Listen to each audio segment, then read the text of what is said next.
Hello everyone, welcome back to Clusterbmilkshake. I am your host, along with support puppet Mr. Chicken. Yes, it would be really nice if you knew how to research some notes for me, bro.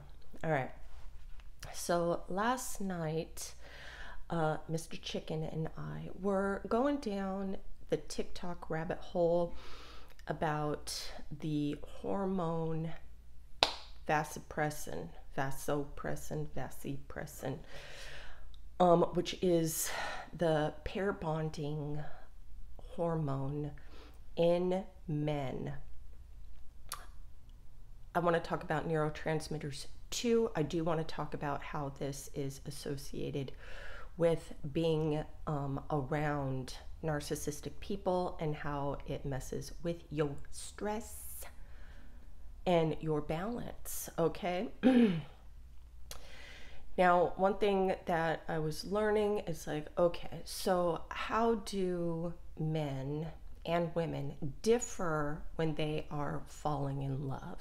Because we're always super or hyper focused on love bombing and shit when it comes to being in a narcissistic relationship. We also talk about codependency a lot and how somebody just smothering the shit out of a codependent or a anxious attachment styled individual is just going to feel just, oh my God, this is so great. And then, over time, that starts to become less and less. So I'm trying to look up this shit, and it's like, okay, how does a normie react in through their biochemistry?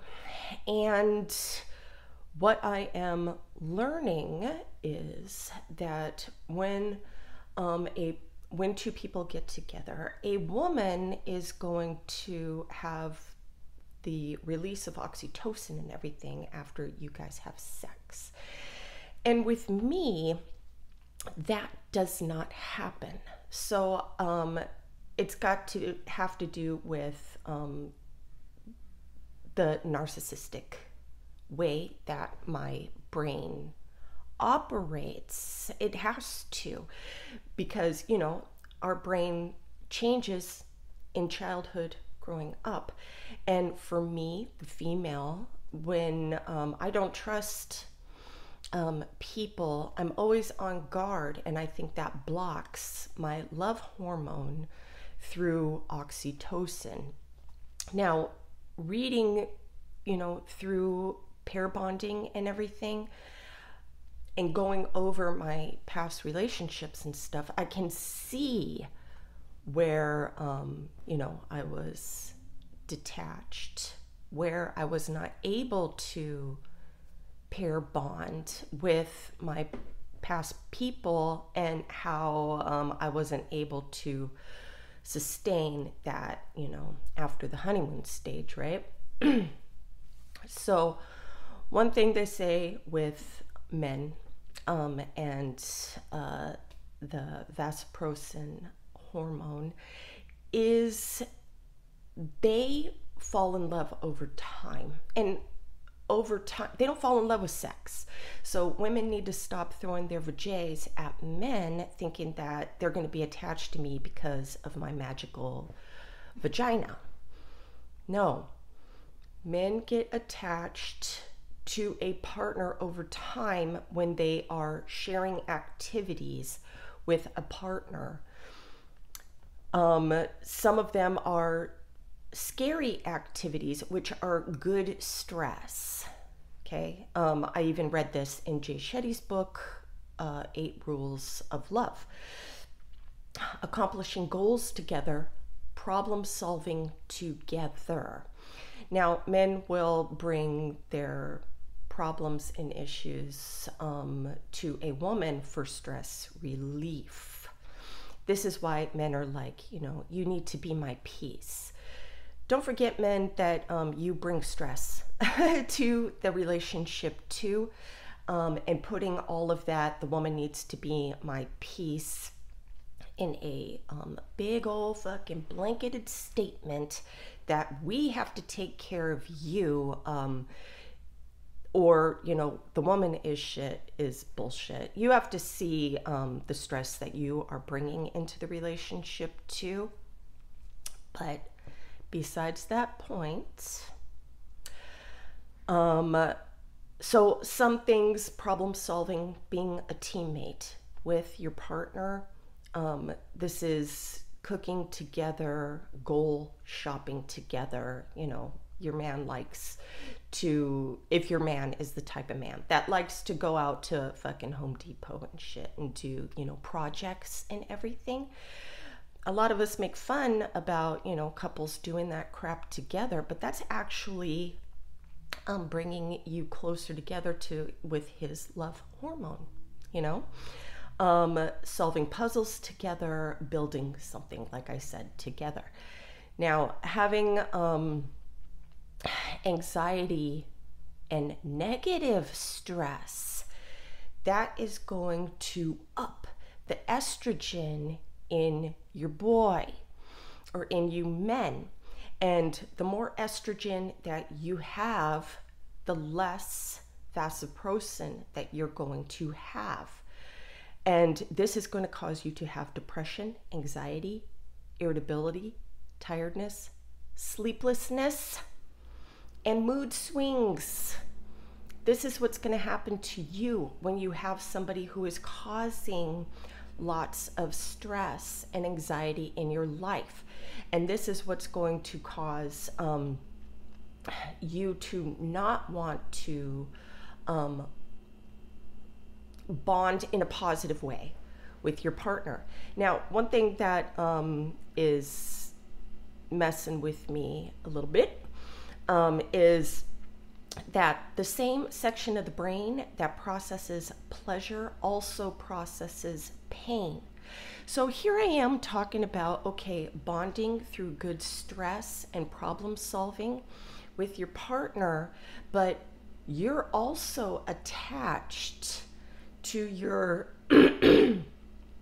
toxic partner who's bringing you all this negative stress into your body, because of, you know, your brain doesn't know the difference between the pleasure and pain. You know, you consciously are trying to rebalance the negative with the positive. This is what you are trying to do. This is why, you know, you're always trying harder to maybe please your toxic individual, so they will bring you peace once again. So they will do the pair bonding once again, and then you men can be in love again. So you're not always hypervigilant all the fucking time. Now, to counter all this estrogen that's being pumped into you, you want to boost up your testosterone. And to do that, you need to work out, eat better, okay? Stop dumping all that sugar and shit into your body. Throw a vegetable down your throat every once in a while. Meat, potatoes, you know?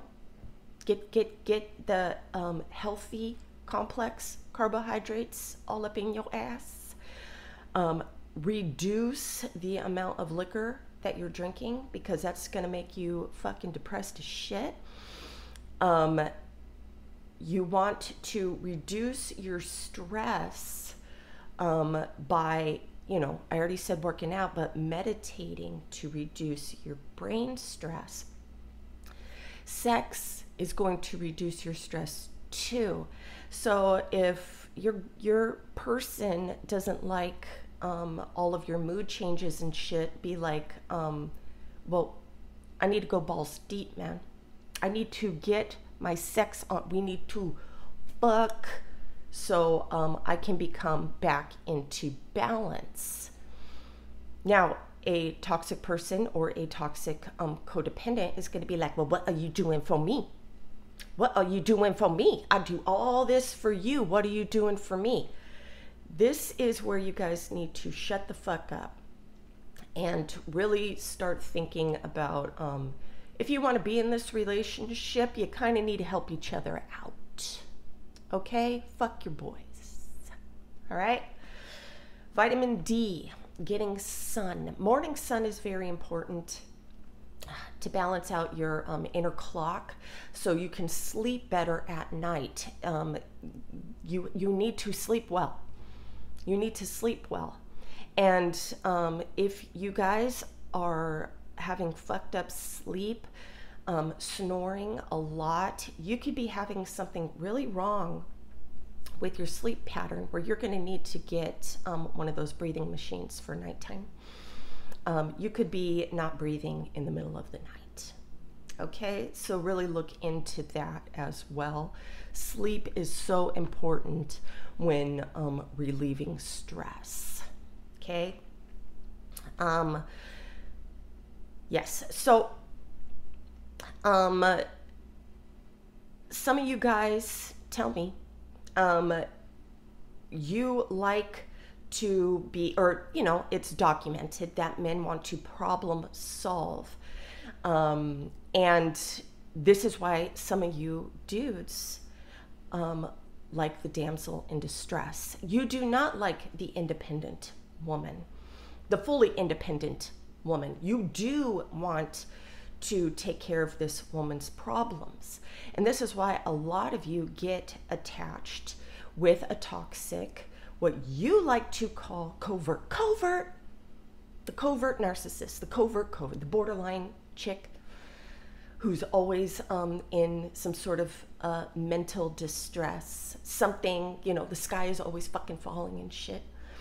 And you swooping in and saving her from all of this shit, and her, oh, thank you, you know, until the thanking part, the grateful part, men need that to have their love hormone fly. Remember this too, women and gay men. Okay, all right. Yes, so a man needs to feel useful. So if you're not letting a man help you out in any way, you're not even, you know, asking. Like we joke about, you know, opening the jar and shit. A man's testosterone goes up, you let him open the fucking jar. You know, let him lead when he wants to lead.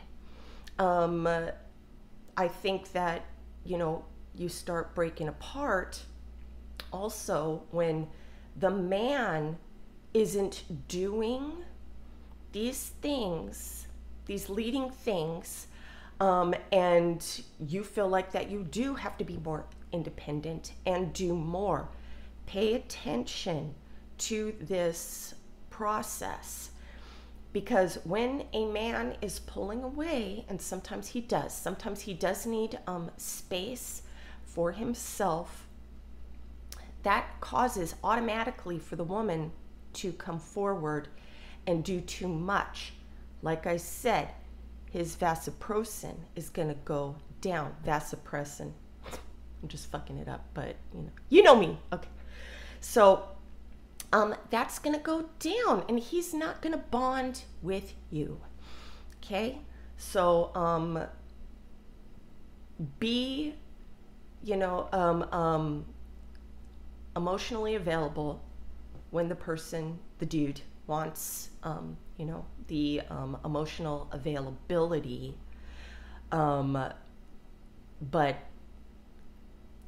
pay attention to any negative stress that is being caused in the relationship. If he's bringing stress into you, start diving into why. Is it because he's pulling away? Does he have the mood swings? Is his estrogen way too fucking high? Does he need to take care of his own shit? Does he have way too much inner stress? Is he, a cluster B? And so he needs to start doing things, working out, eating better, stop fucking drinking and drugging and shit like that. Get the fucking vitamin D, all this shit.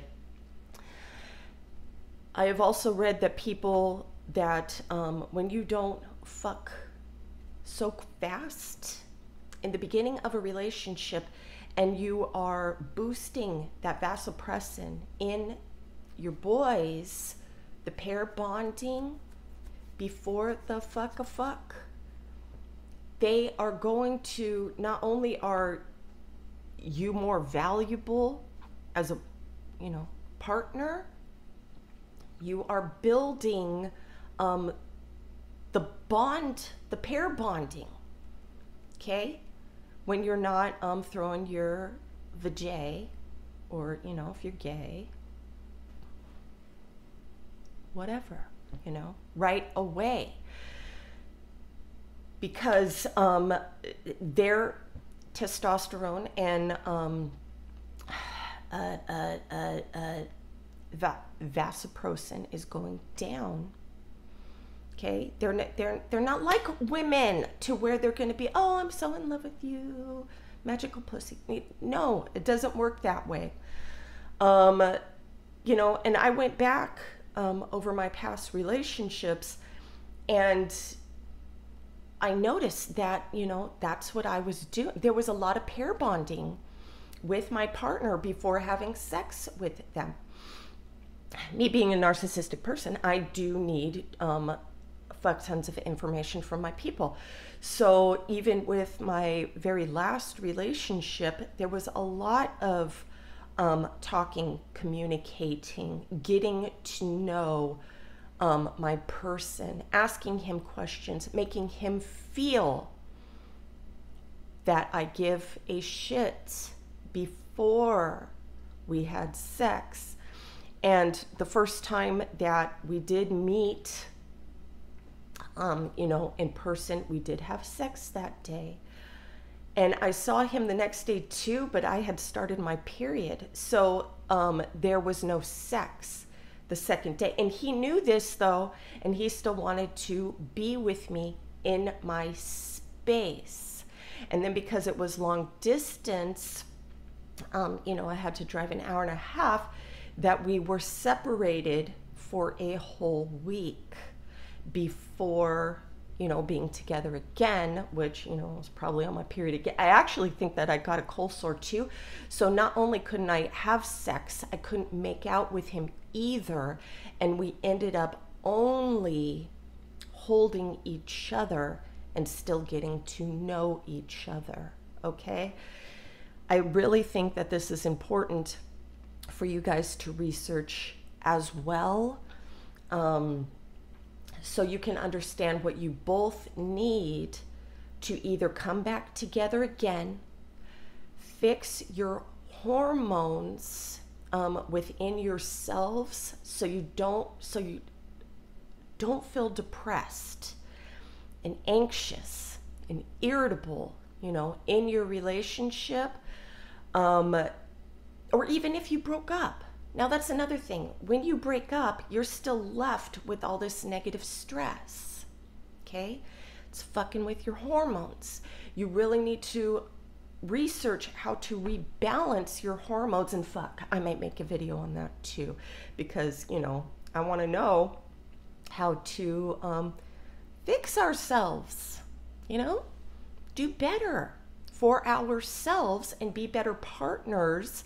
And not only fix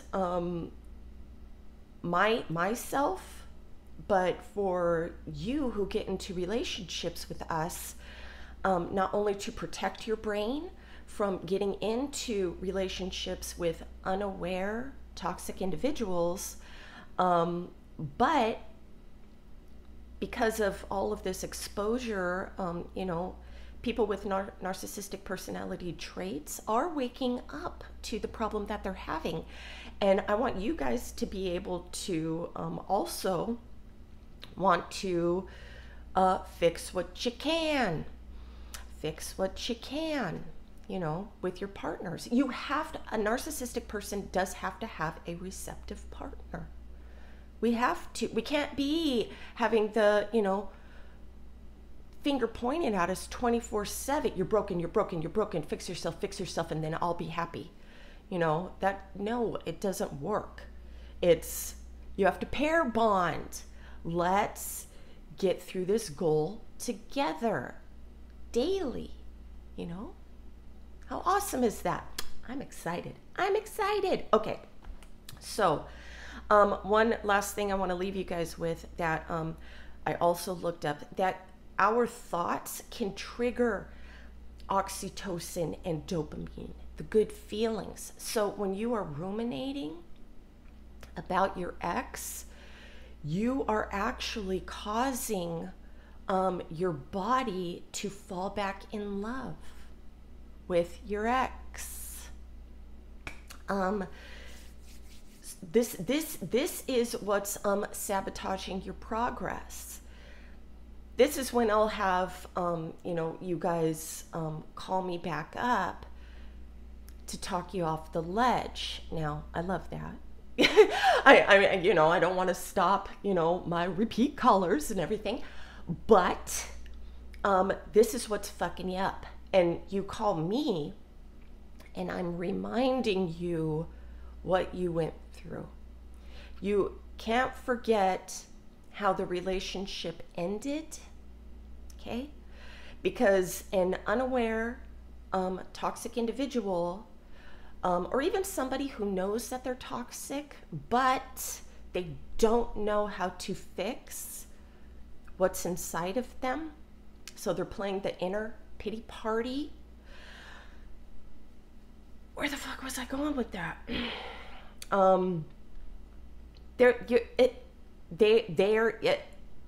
not going to be able to work on anything with somebody like that, and you ruminating that you can. That's you gaslighting yourself. Okay. Now, of course, there's those people that will come back to you and say that they do want to work on things. I've had people come back to me, say, I know that I have to work on stuff. And it's like, what the fuck does that mean? What does that mean? That's not an apology.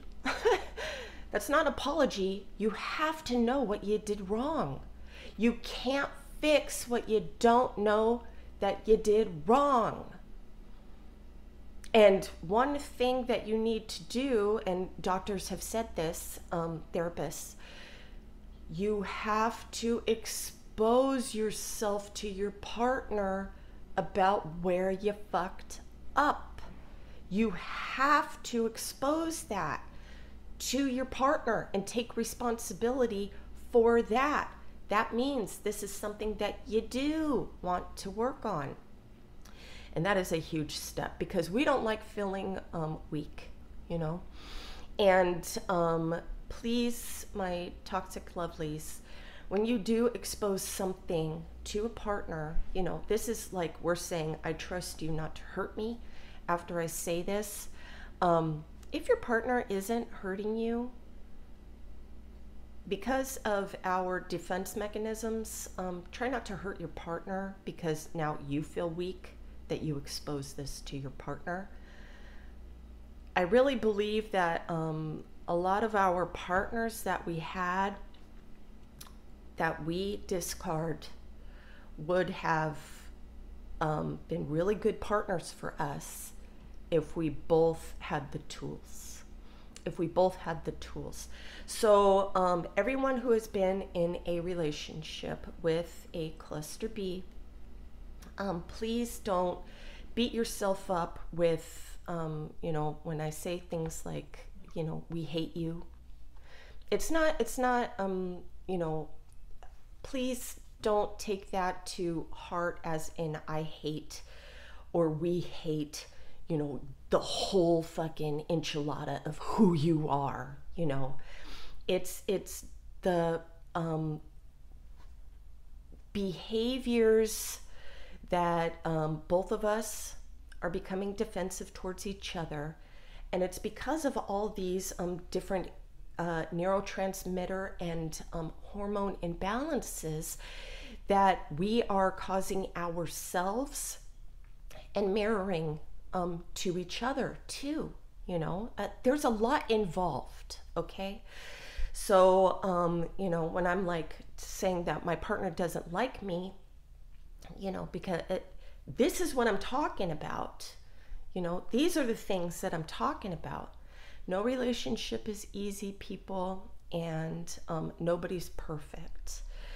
So when in the beginning of a relationship, when people want to go and find new partners and have sex with other partners, it's because their pair bonding hormone